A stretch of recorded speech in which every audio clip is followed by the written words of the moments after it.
Hey there Muse crew, and welcome back to the next 2020 World Watercolor Month video. This time we are here to talk about brushes. Grab a pen and paper to take some notes. There are three main types of watercolor brush fibers. On the left, we have synthetics, which are great for all styles and skill levels. Then over here on the right, we have all natural brushes. And in the center, we have brushes with a blend of both. Here are some of my synthetic brushes. Synthetic brushes are man-made and do not use animal fibers in the manufacturing process.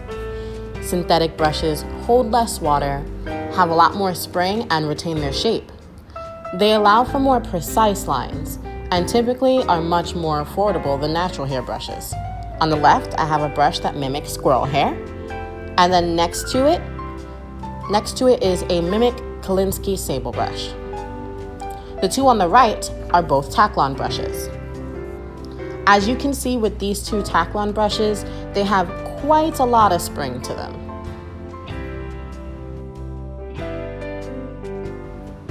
So these here are my favorite natural hair brushes. Their brand name is OOKU, and I purchased them on Amazon. They are a blend of squirrel and horsehair.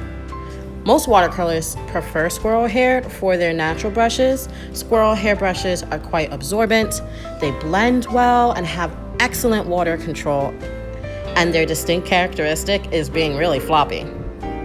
Squirrel hair can be expensive, so discount brushes like these may use a blend of horsehair. I personally don't mind. I use these daily and they still hold a good point. So these here are the last of my all-natural brush bristles. These are hog bristle brushes, and they came with a Miyahime set that I recently bought, and they do have the long handle on them. I attempted to use them, but I decided that they just weren't for me. They're stiff and rough textured. They do hold some water, but not very much. I've seen an Irish watercolorist use these, and I know that they are commonly used in Asian art schools for gouache. I personally would advise them for oils. So these here are my Silver Black Velvet brushes. Silver Brush Limited being the brand, and Black Velvet being the line of brushes. According to Silver Brush Limited, these brushes are a unique blend of natural squirrel hair and black synthetic filament for spring and responsiveness. They come in a variety of shapes and sizes, and unfortunately here, my nails are an orange color because I dyed my hair recently. Please excuse that. So back to the brushes. So these do come in a variety of shapes and sizes, like I said. They hold an excellent amount of water. They come to a fine tip, as you can see here, and that's something that's really hard to obtain in natural hair brushes. They're great at blending and are reasonably priced. I would advise these for intermediate painters, as they do have a little bit of a learning curve.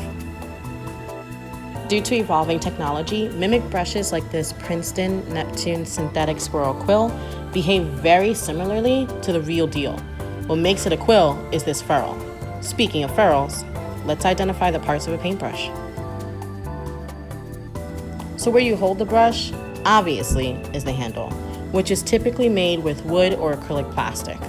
Then you have the ferrule, which on this brush is black, but on this other brush, it's silver. This holds the hair bristles in place and attaches it to the handle. The bristles make the head, and the tip is the point. And this fat part here, that's the belly, and it holds most of the water.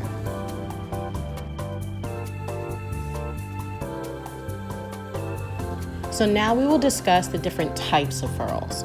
Like previously mentioned, the ferrule is the part that holds the bristles in place and attaches them to the handle. This one is a flat wash brush, and its ferrules crimped. Its size is 3/4 inches as displayed on the handle, and the hairs lay flat. There are other shapes of brushes that have a flat crimped ferrule. This one is a pointed overwash. The one on the right is an angled brush. This next one is the most common brush, and it's a round brush, and its ferrule is cylinder shaped.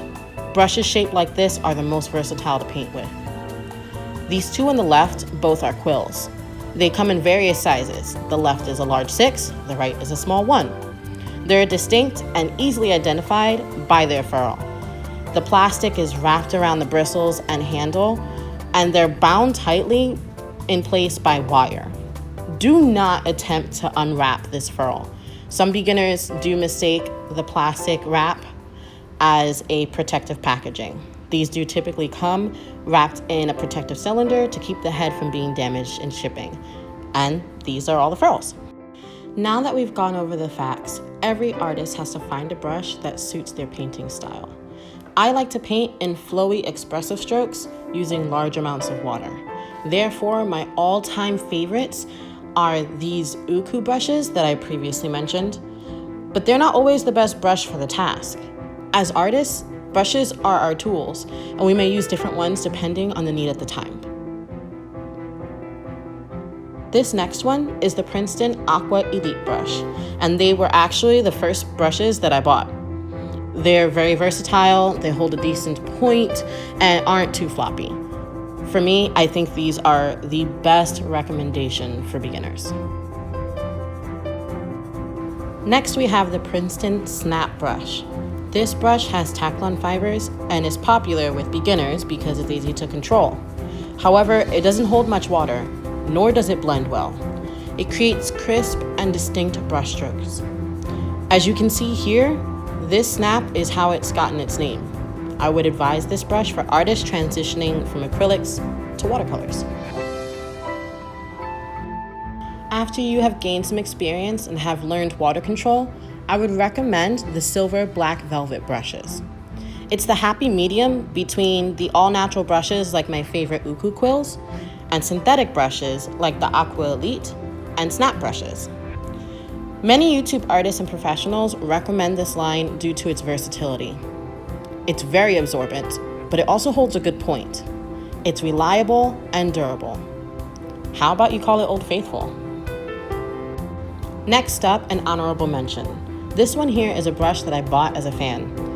I really love the work of artist Polina, and these are her line of synthetic, cruelty-free brushes. Their long bristles allow the Taklon fibers to hold much more water than they would typically, and they have lots of spring. This was basically an enthusiast buy. So now, out of my favorite brushes, I will show you a quick demonstration of how much water each one holds. So unfortunately, I forgot to press record for this first one, which is the Princeton Aqua Elite, and the one that I recommend for beginners because it's extremely versatile. So then you can just compare this line to the other brushes that you'll see me swatch. So next up is the Princeton Snap, which has synthetic Taklon fibers, and it does not hold much water at all. Next up, we have the Princeton Neptune round brush, which is the synthetic Squirrel mimic brush, and this one holds a lot of water actually. Next up is the Mimic line by Creative Mark. Creative Mark is a discount brand of brushes. I would advise this for beginners as they are very easy to use and extremely affordable. Right here we have the largest size in the Polina Bright line, which is a size 3. Remember that the long bristles allow it to hold more water than the average Taklon brush. Next up is from the Silver Black Velvet line, and this one is the size 12. Remember that this line has a mix of squirrel hair natural bristles as well as the black filament fibers. And I saved the best for last. So this one is my natural squirrel and horsehair brushes, and that's the OOKU line. This one is the size 4. And just look at that brush go. All right, friends, so did you remember to subscribe and like my video? If you haven't, do so now. Also, hit the notification bell so you'll get an alert each and every time that I post.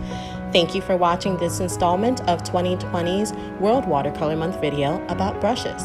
Hope you learned something new. Until next time, friends.